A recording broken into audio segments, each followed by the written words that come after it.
আসসালামু আলাইকুম বন্ধুরা, আজকে আবার একটা রান্নার রেসিপি নিয়ে আপনাদের সামনে চলে এসেছি। তো বন্ধুরা, কাছে দূরে দেশ বিদেশে যেখান থেকে আমার এই ভিডিওটা দেখছেন, সবাইকে আমার তরফ থেকে অনেক অনেক ভালোবাসা ও অভিনন্দন।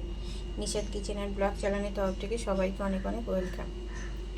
তো বন্ধুরা, আজকে আমি মাছের ঝোলের রেসিপি বানিয়ে আপনাদের সঙ্গে শেয়ার করব। মাছের ঝোল তো অনেকেই খেয়েছেন, একবার এইভাবে বানিয়ে দেখুন, এর স্বাদ হবে কিন্তু দ্বিগুণ। তো এখানে আমি মাছ কেটে ধুয়ে পরিষ্কার করে নিয়েছি। এখানে আছে পোস্ত, চালমগজ আর জিরে, আর অন্যান্য উপকরণগুলো তো আছেই। তো মাছের মধ্যে আগে থেকে আমি লবণ মাখিয়ে রেখেছিলাম। এবারে দিয়ে দেবো হলুদ গুঁড়ো দিয়ে মাছটাকে ভালো করে আমি মাখিয়ে নেব। এদিকে আমি মাছটাকে ভালো করে হলুদটা মাখিয়ে নিলাম। কড়াটা আমি বসিয়ে দিয়েছি, কড়াটা গরম হয়ে গেছে। এবারে দিয়ে দেবো সরষের তেল।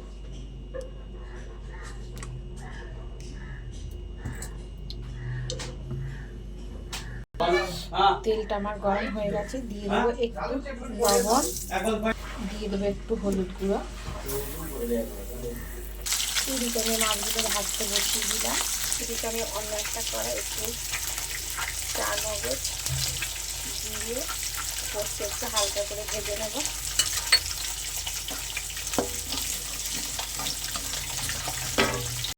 এটাকে আমি হালকা করে ঢেলে নিয়েছি। এটাকে আমি একটু ঠান্ডা করে নেব। ঠান্ডা করে এটাকে আমি গুঁড়ো করে নেব। মাছগুলো সেটাকে এবার আমি একটু উল্টে দেবো।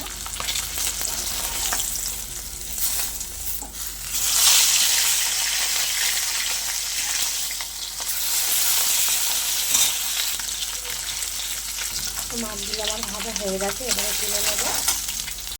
তো মাছ ভাজাটা তুলে নিয়ে আমি আবার একটু তেল দিয়ে দিলাম। তেলটা গরম হয়ে গেছে, এবার ফোড়নে দিয়ে দেবো অল্প করে কালো জিরে। ফোড়নটা আমি 1 মিনিট নাড়াচাড়া করে নিয়ে দিয়ে দেবো পেঁয়াজ বাটা।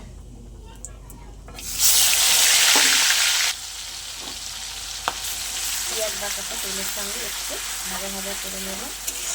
পেঁয়াজের তো একটা গন্ধ আছে, যাতে সেই গন্ধটা না থাকে। দিয়ে দেবো আদা রসুন বাটা। আদা রসুন বাটা আর পেঁয়াজটা একসঙ্গে আমি তেলের মধ্যে ভালো করে ভাজা ভাজা করে দেবো, যাতে এই গন্ধটা না থাকে। আমি খুব ভালো করে আস্তে আস্তে সময় নিয়ে কষাবো। আদা রসুন আর পেঁয়াজটা খুব ভালো করে ভাজা ভাজা করে নিয়েছি। এবারে দিয়ে দেবো টমেটো বাটা। টমেটোটাও আমি তেলের সঙ্গে 3-4 মিনিট ধরে নাড়াচাড়া করে নেব। টমেটোর একটা কাঁচা গন্ধ আছে, সেই গন্ধটা যাতে চলে যায়।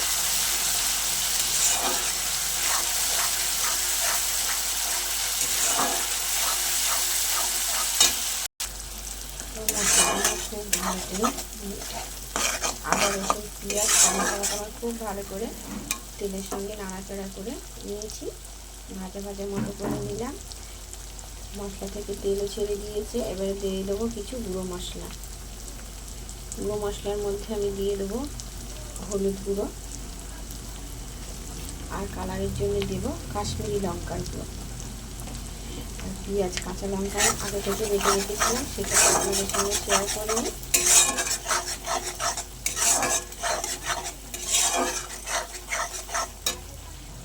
দিয়ে দেবো অল্প একটু জল দিয়ে মশলাটা ভালো করে কষে নেব।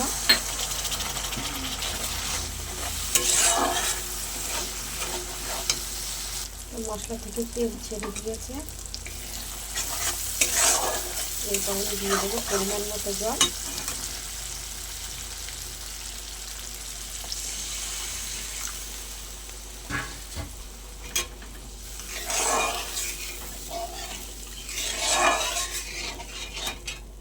এদিকে আমার ঝোলটা খুব ভালো করে ফুটে গেছে। এবার ভেজে রাখা মাছগুলো আমি একে একে দিয়ে দেবো।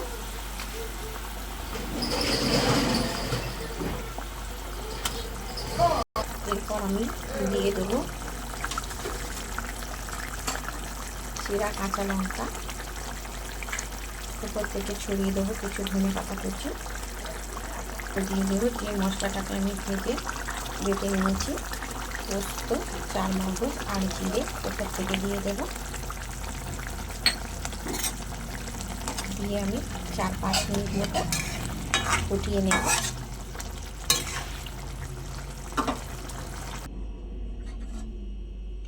তো বন্ধুরা, মাছের ঝোলের রেসিপি আমার একদম রেডি। দেখুন, এটা কিন্তু গরম ভাতের সঙ্গে খেতে খুবই ভালো লাগে, খুবই টেস্টি হয়। আপনারা একবার হলে বাড়িতে এইভাবে বানাবেন। আর আমার রেসিপিটা যদি আপনাদের ভালো লেগে থাকে তাহলে অবশ্যই লাইক, কমেন্ট, শেয়ার, সাবস্ক্রাইব করে আমার পাশে থাকবেন। আর দেখা হচ্ছে অন্য কোনো রেসিপির সঙ্গে। ততক্ষণ আপনারা ভালো থাকবেন, সুস্থ থাকবেন আর সাবধানে থাকবেন। আজকের মতো আল্লাহ হাফেজ।